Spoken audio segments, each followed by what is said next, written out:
Hey Gerard, how are you doing? Good, how are you? I'm very good. Not nervous now. Shirt. Yeah, I know. Me too. Did you get that at a show? No, I didn't know. I never saw them live. Did you ever see them? Yeah, I've seen them a few times. They're amazing. I want to see them so bad. Actually, I wanted to ask you that. What's your favorite Iron Maiden song? My favorite, probably Aces High. Yeah? Yeah, I think so. I mean, Power Slave's my favorite album. I wanted to ask your opinion. I've had some discussions with several artists about the fact that when you're an artist, you're automatically linked to what you do, like the creations that you make, as a person. Now, how do you feel about that link? Do you think that there is a link between an artist and his creations, and do we take the two in consideration or not? Yeah, I think there's definitely, I mean, for there to be like good work, you know, there absolutely should be the link between the creator and the creation, you know. I think absolutely that's the really good stuff. How much is read into that is another story, you know, like, or how much of the band is any one member of the band, like, as far as like how it represents them is a completely different story, you know, like My Chemical Romance and me, for example, it's only really one facet of the kind of person I am. It's like one small part of what I am. So it only represents like really, you know, a small part of me. But it has to be a part of you. Yeah, it has to be. For it to be good, it absolutely has to be. Because I had discussions with Just Jack. I don't know if you know the artist from the UK. And for him, he keeps that completely separate. Like, imagine that someone's singing love songs and stuff and singing about respect towards people, and then he's a complete asshole behind the stage. Right. I mean, if I look at that as a fan, I wouldn't be able to listen to that person anymore. What do you think about that? Yeah, I wouldn't either. You know, it's like, but you know, if they're not genuine off stage, I don't know how I necessarily feel. But like, there's a famous painter named Caravaggio, and apparently he was like one of the worst people ever. You know, like he would constantly like challenge people to like sword duels, and he was a womanizer, but he was an amazing painter. So it's like, once you know that about him, does that make his paintings any less beautiful? And it's like, no. You know what I mean? So I mean, I don't know how much you're supposed to take out of somebody's personal, how they act off stage. I think that's irrelevant, but I think there should at least be a connection to. Don't you think? Imagine that. I mean, it depends on what he paints, but imagine that he's painting about respect. I mean, it should be difficult to do, but and then he's like fake. I mean, I mean, maybe music is a lot easier for people to be phony, you know, in some ways. And so, yeah, I mean, there's a lot of, like, phony stuff like that.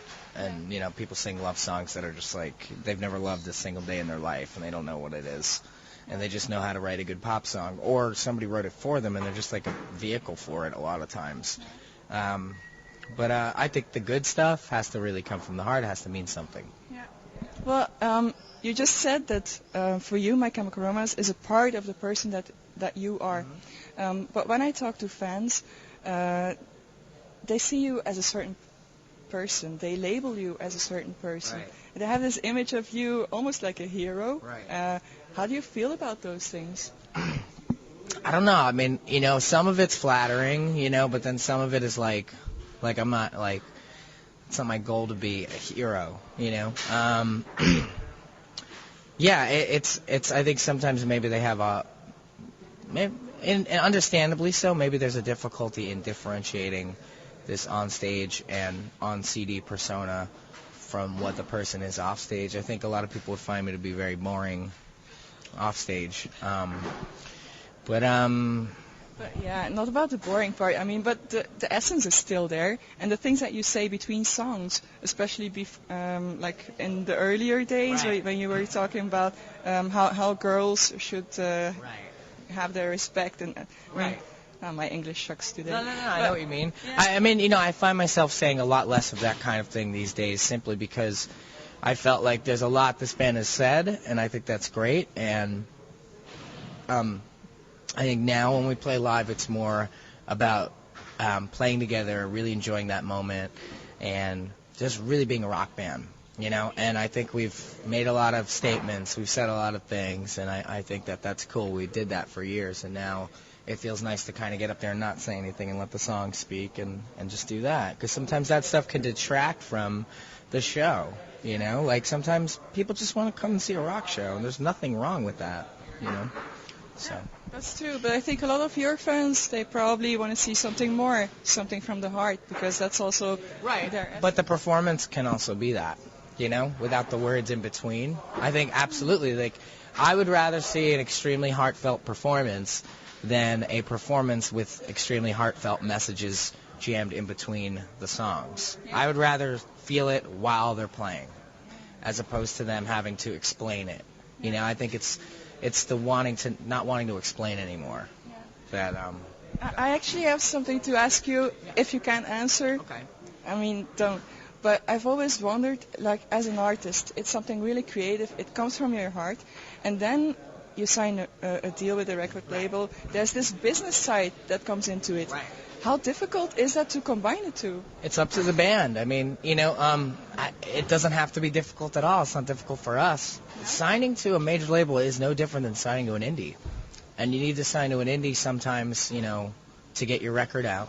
So. Do you have, like, all the creative freedom that you want to do? Yeah, but that, again, is up to the artist. Like, that was our choice. And that is the kind of deal that we structured, where it was basically operating as if we were independently run. And we're allowed to make our own decisions, creatively especially. And then anything else, it's like we just, you know, we use them as a tool, the label. Like, we ask their advice, you know? Why wouldn't you? Like, they know how to sell records. We don't. We don't care. So it's like, if they want to, we just want to get our music out there to a lot of people. For them, that means selling records. So if we say, what do you got? You know, we wrote a whole record. We're not going to sit here and argue with you over what the single is. What do you want? You're the record company. And they'll say, oh, we want this. We'll be like, okay, we're proud of all the songs. I see a lot of bands fighting with their label, like, no, that can't be the single. It's like, why'd you put it on your record? Yeah. You know what I mean? If you're not proud of a song, that means you wrote it so it would be a hit, and then you want the label to pick it so you could argue with them, and yada, yada, yada. It's like this weird kind of self-lying thing I see a lot of bands do. Yeah. And what's in the future for My Chemical Romance? Because we wonder a lot. Yeah, in the future, let's see. All right, we're going to finish up touring off this record. I don't know when that'll happen. It may be March next year. There's a lot of places we haven't been, like South America. And then we'll stop, take an extended break, and I would not expect a new record from this band. It's 2007? Yep. Next year's 2008. I wouldn't expect it till at least 2009.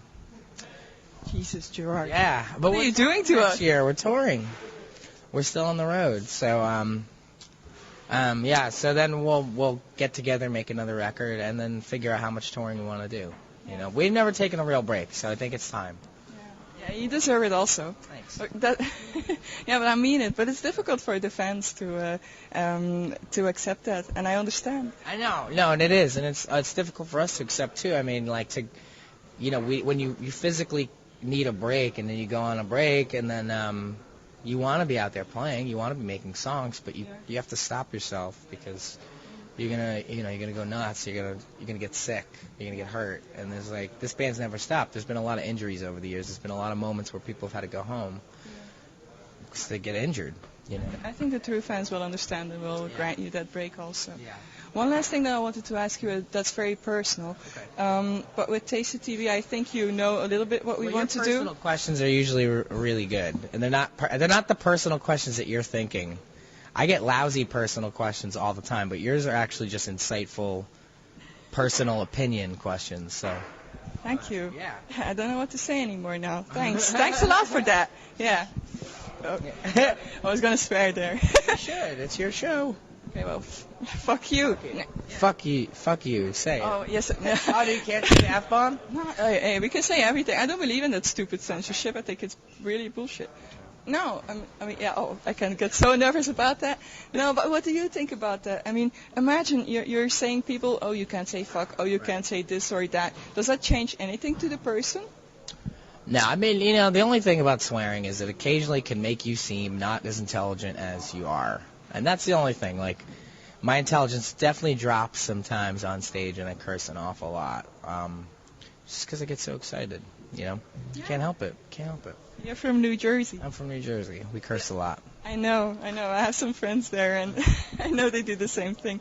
But I think that's cool. I mean, it's a part of who you are, and people should be allowed to be who they are. I mean, where does this fake stuff in this world come from?